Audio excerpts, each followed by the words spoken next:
बिस्मिल्लाहिर्रहमानिर्रहीम। अस्सलाम वालेकुम नाज़रीन कराम, मैं हूं मखदूम शहाबुद्दीन और आप देख रहे हैं मेरा फेसबुक और यूट्यूब चैनल। उम्मीद करता हूं आप सब लोग बखैर वाफियत होंगे और जहां भी होंगे अपने अहले खाना समेत खुश भी होंगे और महफूज भी। नाज़रीन कराम, इमरान खान की कॉल, जुम्मे के बाद अवाम का सुनामी, और किस तरह से इस अवाम के सुनामी ने सबको हिला कर रख दिया है। और आज पाकिस्तान के हर गली कूचे में, आज पाकिस्तान के हर सड़क पर, आज पाकिस्तान के हर चौराहे पर सिर्फ और सिर्फ पीटीआई के झंडे, और इन झंडों ने किस तरह से अरबाबे इख्तियार जो हैं उनकी बुनियादें हिलाकर रख दी हैं। इस हवाले से बड़ी आम तरीन तफसीलात हैं। जबकि दूसरी जानिब इमरान खान या फौज, इमरान खान या एस्टैब्लिशमेंट, आज बरोज़ जुम्मा एक लाइन खींच दी गई है। और ये लाइन बड़ी इंपॉर्टेंट है क्योंकि अब खेल एक ऐसे मरहले में है जिसमें ये मंतकी अंजाम तक पहुंचना है। और अब आप ये नहीं कह सकते कि किसी भी तरह से चीज़ें जो हैं वो इस तरह की रुख इख्तियार कर लें कि जी हालात ठीक हो जाएं। अब पॉइंट ऑफ नो रिटर्न बहुत दूर रह चुका है। और इस सब के अंदर शाह महमूद कुरैशी और असद उमर जो हैं, इन दोनों को बुलावा भी आ चुका है। और भी कुछ अपडेट्स हैं क्योंकि इमरान खान साहब के ऊपर लातादाद मुकदमात हैं। इमरान खान साहब के अहलिया बुशरा बीबी पर लातादाद मुकदमात हैं। इनकी गिरफ्तारी किसी भी लम्हे एक्सपेक्टेड है, इन्हें किसी भी लम्हे गिरफ्तार किया जा सकता है। और आपके सामने है सूरत हाल के मजीद मुकदमात में खान साहब को नामजद कर दिया गया है। सेक्शन 34 जो है उसके तहत आईजी साहब ने तमाम आरपीओ को ये ऑर्डर दिया है कि 9 मई और 10 मई के मुकदमात, चाहे वो लाहौर में है, रावलपिंडी में है, मियांवाली में है, सरगोदा में है, फैसलाबाद में है, जहाँ जहाँ पर ये वाक़यात रोनुमा हुए वहाँ वहाँ इमरान खान को इन तमाम तर मुकदमात के अंदर नामजद कर लिया जाए। अब कुछ डेवलपमेंट्स हैं जो आपके सामने मैंने रखनी है, जो लेटेस्ट अपडेट्स हैं, फिर मेन टॉपिक पे आते हैं। एक जानिब तो लाहौर हाई कोर्ट ने बेज़ाब्तगियों के 2 मुकदमात में चेयरमैन पीटीआई इमरान खान और उनकी अहलिया बुशरा बीबी जो हैं उनकी जमानतें कंफर्म कर दी हैं। चेयरमैन पाकिस्तान तहरीक इंसाफ के खिलाफ लिया में अराजी इंतकाल केस में बेज़ाब्तगियों का इल्ज़ाम लगाया गया और बुशरा बीबी के खिलाफ एंटी करप्शन उकाड़ा ने मुकदमा दर्ज कर रखा है, जिस पर दोनों जमानतों की मुद्दत खत्म होने पर लाहौर हाई कोर्ट के अंदर पेश हुए। मुल्जिमान के वकील ने जमानतें कंफर्म करने की इस्तदा की, जबकि सरकारी वकील ने जमानतें जो हैं उन्हें रद्द करने की ये जो दरख्वास्त है वो इस्तदा की। अदालत ने दलाइल मुकम्मल होने के बाद फैसला महफूज करके ये फैसला कुछ देर के बाद सुनाया। अदालत ने दोनों को 2-2 लाख रुपए के मचलके जमा कराने की हिदायत करते हुए इन दोनों की जमानतें, यानी कि इमरान खान साहब और उनकी अहलिया, दोनों की जमानतें जो है वो कंफर्म कर दी हैं। जबकि दूसरी जानिब अब कैसे एक बंदे के लिए ह्यूमनली पॉसिबल है कि वो एक ही दिन में अदालती औकात कार में लाहौर में भी पेश हो, इस्लामाबाद में भी। तो इस्लामाबाद की अदालत ने तोशाखाना केस में इमरान खान साहब जो है उनकी आज हाजिरी से इस्तिस्ना की दरख्वास्त जो है वो मंजूर कर ली है। आपको पता है कि तोशाखाना केस में खान साहब को तलब कर लिया गया है दोबारा, और अब ये केस भी इमरान खान साहब के लिए बड़ा मुश्किल साबित होने जा रहा है। हर चीज़ ही मुश्किल है, पूरे के पूरे हालात ही इस तरह के इमरान खान साहब के लिए बना दिए गए हैं। अब इस्लामाबाद के एडिशनल सेशन जज हैं, इन्होंने तोशाखाना केस में इमरान खान को आज हाजिरी यकीनी बनाने का हुक्म दिया था। एडिशनल सेशन जज की अदालत में तोशाखाना केस की समाअत के सिलसिले में इमरान खान के वकील गौहर अली खान अदालत में पेश हुए, जबकि इलेक्शन कमीशन की जानिब से वकील अमजद परवेज जो है वो अदालत में पेश हुए। चेयरमैन पीटीआई के वकील ने आज हाजिरी से इस्तिस्ना की दरख्वास्त दायर की, जिस पर वकील इलेक्शन कमीशन ने कहा कि इमरान खान के 4 वकला हैं, वक्त ज़ाया किया जा रहा है। इस पर गौहर अली ने कहा कि इलेक्शन कमीशन के वकील सिर्फ पॉइंट स्कोरिंग कर रहे हैं।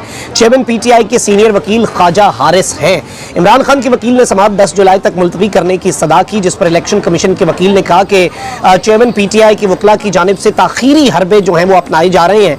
इनके वकला की नीयत ही दलाइल देने की नहीं, ख्वाजा हारिस की कोई अदालती मसरूफियात नहीं है। बाद अदालत ने चेयरमैन पीटीआई की आज हाजिरी से इस्तिस्ना की दरख्वास्त मंजूर करते हुए समाअत कल तक मुलतवी कर दी और ख्वाजा हारिस को कल अदालत में पेश होने की हिदायत भी कर दी। यानी केस जो है वो फंसा हुआ है, मामला जो है वो बिल्कुल डामाडोल है, सूरत हाल किसी भी लम्हे इधर से उधर हो सकती है। और गिरफ्तारी जो है वो आज होनी है या कल होनी है, बस यही डिसाइड होना है। गिरफ्तारी के ऊपर कोई दूसरी राय नहीं है। दहशतगर्दी के मुकदमात हैं, उन मुकदमात में बाद में खान साहब जो है वो आगे जा सकते हैं, और ये सूरत हाल जो है ये आगे चल के मिलिट्री कोर्ट्स के अंदर भी इमरान खान साहब जो है उनका ट्रायल हो सकता है। आर्मी एक्ट और ऑफिशियल सीक्रेट एक्ट के तहत नैब ऑर्डिनेंस ऑलरेडी जारी हो चुका है। ये सारी की सारी चीज़ें हमारे सामने ऑलरेडी।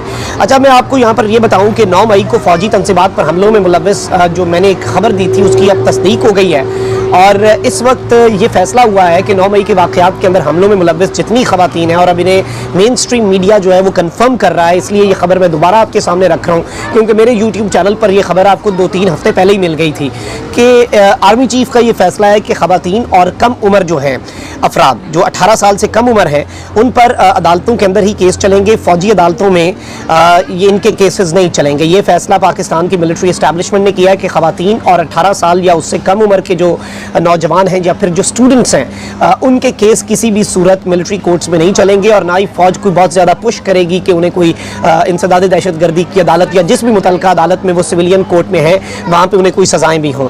और इस सब के अंदर मैं आपको ये भी बता दूँ कि फ़ौजी अदालतों में समाअत के दौरान मुल्ज़मान जो है उन्हें वकील करने का हक़ जो है वो भी दिया जाएगा, वो अपनी पसंद का वकील कर सकेंगे और मुल्ज़मान के ख़ानदान को हफ्ते में 1 रोज़ मिलने की इजाज़त भी होगी। यानी जिन लोगों का फ़ौजी अदालतों के अंदर ट्रायल हो रहा है उनके हवाले से भी ये एक फ़ैसला किया गया है।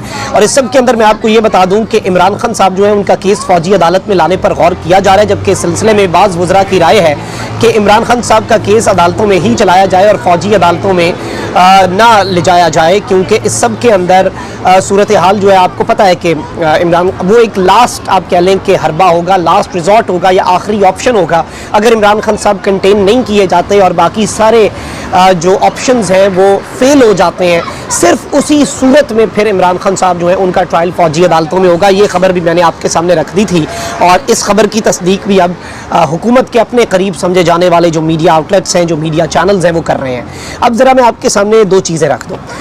PTI की टॉप लीडरशिप में कौन कौन लोग आते थे? शाह महमूद कुरैशी साहब आते हैं, अभी भी हैं, पार्टी के वाइस चेयरमैन भी हैं लेकिन बैकफुट पे हैं। इमरान खान साहब से कुछ मुलाकातें की, उन मुलाकातों के बाद वो थोड़ा सा पीछे चले गए। इसके अलावा असद उमर साहब जो हैं उन्होंने पार्टी के ओहदों से इस्तीफ़ा दिया लेकिन पार्टी नहीं छोड़ी और असद उमर साहब जो है उन्होंने एक इंटरव्यू दिया था, उस इंटरव्यू के ऊपर फौरी तौर पर पाकिस्तान तहरीक इंसाफ का रद्द-ए-अमल आया। इसके अलावा परवेज़ खटक साहब जो हैं उन्होंने भी कहा कि मैं पार्टी नहीं छोड़ रहा, मैं सिर्फ ओहदा छोड़ रहा हूँ। असद उमर साहब जो हैं उनके साथ भी यही मामला हुआ, असद उमर साहब के साथ भी यही सूरत हाल बनी और असद उमर साहब के अलावा परवेज़ खटक साहब को एक इजहार वजूह यानी कि शो काज नोटिस जो होता है वो जारी किया गया और परवेज़ खटक साहब ने फिर कुछ इल्ज़ामात भी लगाए इमरान खान साहब के हवाले से। इवन असद उमर साहब जो है वो इशारे किनारों में ये बात कर चुके हैं कि इमरान खान साहब जो हैं उन्होंने पाकिस्तान की जो आवाम है उन्हें इंसाइट किया या पाकिस्तान की आवाम को इश्ताल दिलाया, इसलिए ये सारे वाक़यात रोनुमा हुए। अब यहाँ पर जो बड़ी खबर है सबसे वो ये है कि लाहौर की इंसदादी दहशतगर्दी की अदालत ने 9 मई के वाक़यात में शाह महमूद कुरैशी और असद उमर को शामिल तफ्तीश होने का हुक्म दिया। लाहौर की इंसदादी दहशतगर्दी की अदालत के जज एजाज अहमद ने 9 मई के वाक़यात से मुतल्लिक असद उमर और शाह महमूद कुरैशी की अबूरी जमानतों की दरख्वास्त पर समाअत की, जिस सिलसिले में दोनों अफराद अदालत के सामने पेश हुए। शाह महमूद कुरैशी ने 3 मुकदमात में नाकाबिल ज़मानत वारंट गिरफ्तारी जारी होने पर अबूरी जमानतों की दरख्वास्त दायर की हुई थी। अदालत ने 9 मई से मुतल्लिक असद उमर और शाह महमूद कुरैशी साहब जो हैं इनकी अबूरी जमानतों में 21 जुलाई तक की तौसीह करते हुए दोनों को शामिल तफ्तीश होने का हुक्म दिया। और इस सब के अंदर मैं आपको ये बता दूं कि शाह महमूद कुरैशी साहब ने अदालत के बाहर मीडिया से गुफ्तगू करते हुए कहा कि चेयरमैन तहरीक इंसाफ से मेरी एक नहीं बल्कि कई मुलाकातें हुई हैं, इसलिए अफवाहों पर कान ना धरा जाए। और इसमें जो इंपॉर्टेंट चीज़ है नाज़रीन कराम वो ये भी है कि शाह महमूद कुरैशी साहब ने एक और बहुत बड़ा इंकशाफ किया है कि IMF के वफ़द से आई तहरीक इंसाफ के सरबराह की मुलाकात होगी। अपना मौक़िफ़ भी IMF वफ़द के सामने रखेंगे, कुछ उनकी सुनेंगे, कुछ अपनी सुनाएंगे, मैं भी इस मुलाकात में शामिल हूँगा। यानी शाह महमूद कुरैशी साहब बैक फुट पर नहीं गए, उन्होंने ये बात भी कही। और IMF के वफ़द का इमरान खान साहब से मिलना भी बहुत ज़्यादा सिम्बॉलिक है, बहुत अहमियत का हामिल है और इस जानिब इशारा है कि इतनी आसानी से इमरान खान या PTI जो है वो माइनस नहीं हो पा रहे हैं। अब यहाँ पर शाह महमूद कुरैशी साहब जो है वाइस चेयरमैन और साबिक सेक्रेटरी जनरल असद उमर साहब जो हैं वो इस सिलसिले में 9 मई के वाक़यात के सिलसिले में जिसमें उन्हें शामिल तफ्तीश होने का हुक्म दिया गया था, इसमें वो शामिल तफ्तीश भी हो गए और दोनों ने DIG इन्वेस्टिगेशन को अपना बयान रिकॉर्ड करवा दिया। और DIG जो है जो कि सरबराह हैं JIT के, उन्होंने कुछ सवालात किए और पूछा कि आपका किरदार क्या रहा, जिसके जवाब में शाह महमूद कुरैशी ने कहा कि ना हमारा कोई किरदार था, ना हम मुलव्विस थे। तफ्तीश के सवालात और नुकात को मीडिया पर पर लाना मुनासिब नहीं। इस मौके पर असद उमर ने कहा कि पुलिस ने 9 मई से मुताल्लिक पूछा और जितनी हमारे पास मालूमात थी हमने फराहम कर दी। अब यहाँ पर मैं आपको ये बता दूँ कि इनका ये बयान जो भी होगा, जो यहाँ पर ये दोनों रिकॉर्ड करवाएंगे, या इन्हें ये बयान इमरान खान से बहुत ज़्यादा दूर कर देगा दोनों को, जो भी इन्होंने अपना इंडिविजुअल बयान दिया, या फिर ये बयान जो है इन दोनों को एस्टैब्लिशमेंट से बहुत दूर कर देगा। यानी this is decisive moment even for Shah Mahmood Qureshi sahab, जिनके अच्छे टर्म्स हैं पाकिस्तान की एस्टैब्लिशमेंट के साथ, पाकिस्तान के मुक़्तदर हलकों के साथ और पाकिस्तान के ताकतवर हलकों के साथ। तो ये भी एक बड़ी इंपॉर्टेंट डेवलपमेंट है। अच्छा, उसके साथ ही साथ इमरान खान साहब जो हैं उन्होंने कॉल दी हुई है मुल्क गिर एहतजाज की, के जो मामलात हुए आपको पता है कि कुरान की बेहरमती के हवाले से, और इस सब के अंदर इमरान खान साहब ने ये कॉल दी कि सारे लोग जो हैं वो बाद नमाज जुम्मा बाहर निकलें, अपने घरों से बाहर निकलें, एहतजाज करें, पूरी दुनिया को पुरअमन एहतजाज के ज़रिए ये पैगाम दें। ये सिंबॉलिक इसलिए भी है क्योंकि इमरान खान साहब जो हैं उनके हवाले से पीटीआई के लोग जो हैं, आपको पता है कि वो बिल्कुल बैकफुट पे, पीटीआई की सपोर्ट बेस जो है वो बहुत ज़्यादा बैकफुट पे चली गई। उसका एक रीसेंट ट्रेलर ईद के बाद ये मिला कि जी लोगों ने केपी के अंदर परचम लहराओ मुहिम के अंदर बढ़ चढ़ कर हिस्सा लिया और एक अवामी रेफरेंडम दिया कि अभी भी लोग जो है वो अंदर ही अंदर एक साइलेंट मेजॉरिटी है, लोग अभी भी सपोर्ट वहीं पे है, बस थोड़ा सा पीछे हट गए थे जो कि अब खुल के सामने आ रहे हैं। तो इस सब के अंदर अब बहुत से शहरों के अंदर अवाम का सुनामी आया है, अवाम का समुंदर जो है उसने तबाहियाँ फेरी हैं और वहाँ पर मामलात जो हैं आप अंदाज़ा नहीं कर सकते कि जिस तरह से लोग इमरान खान की कॉल पर बाहर निकले और पाकिस्तान तहरीक इंसाफ के परचम लहराए जा रहे हैं। और मुख्तलिफ इलाकों के अंदर स्पेशली खैबर पख्तूनख्वा के अंदर बड़े पैमाने पर एहतजाज हुए हैं, लेकिन इन एहतजाजों को रोकने के लिए कुछ जगहों पर छापे भी मारे गए हैं, कुछ जगहों के ऊपर कुछ सूरत हाल इस तरह की बनी है कि जहाँ पर लोगों को पकड़ा गया है, पकड़ धकड़ हुई है। और जहाँ पे इवन आप देखें कि उमर अयूब खान जो है उन्होंने इस हवाले से इंकशाफ किया कि उनके जो ऑफिसेज़ हैं और पीटीआई के जो मुख्तलिफ ओहदेदारान हैं उनके ऊपर एक रिन्यूड क्रैकडाउन ताकि वो बाहर ना निकल सकें। और देखें ये एक तरह का, मैं ये समझता हूँ ज़ाती तौर पे, जो मेरी हम्बल ओपिनियन है, ये हुकूमत की, स्पेशली जिन्होंने इलेक्शन में, तो हुकूमत ने इलेक्शन लड़ना है ना, पीडीएम की जमातों ने इलेक्शन लड़ना, ये उनकी बौखलाहट है। वो किसी भी सूरत ये परसेप्शन अब दोबारा नहीं बिल्डअप होने देना चाहते कि खान है दोबारा राइज़ कर रहा है ना, मतलब वो यही परसेप्शन रखना चाहते हैं कि बस ख़त्म हो गई सियासत, ख़त्म हो गई। क्या आप सबने नहीं देख लिया ये विजुअल्स जो इस वक्त पाकिस्तान का मेन स्ट्रीम मीडिया तो इन्हें रिपोर्ट नहीं कर रहा, और इसमें बौखलाहट यहाँ से आपको वाज़ेह हो जाती है। यहीं पे शिकस्त तस्लीम कर ली पीडीएम की गवर्नमेंट ने, जहाँ पर और निगरान हुकूमतें, जो कि ऑब्वियसली जिस तरह की निगरान हुकूमतें हैं, ये आपको भी पता है, मुझे भी पता है, इन्हें निगरान कहा भी जा सकता है या नहीं, या सहाफ़त की टर्म में तो ये मुबैना तौर पर निगरान हुकूमतें ही हैं। तो इनके हवाले से भी जो चीज़ें हैं वो बड़ी अजीबो गरीब हैं, बड़ी तशवीशनाक हैं इस हुकूमत के हवाले से, क्योंकि ये पीटीआई के लोगों के ऊपर जो एक नया क्रैकडाउन, ताकि वो कुरान करीम की बेहुरमती के ख़िलाफ़ एहतजाज ना कर सकें, इस जानिब इशारा है कि इस चीज़ से खौफजदा हैं और इन्हें पता है कि लोगों ने खान की कॉल पे निकलना है। और ज़ाहिर बात है ये सिर्फ खान का मसला नहीं है, ये खान का कॉज नहीं है, ये तो कॉज ही और है। इस कॉज के ऊपर तो कम से कम क्रैकडाउन नहीं होना चाहिए, और किसी चीज़ के ऊपर या और किसी मामले के ऊपर आप क्रैकडाउन करें तो अलग बात है। ये डिटेल्स थी जो आपके सामने रखना बहुत ज़रूरी थी। अपना बहुत ख्याल रखें। अल्लाह निगहबान पाकिस्तान।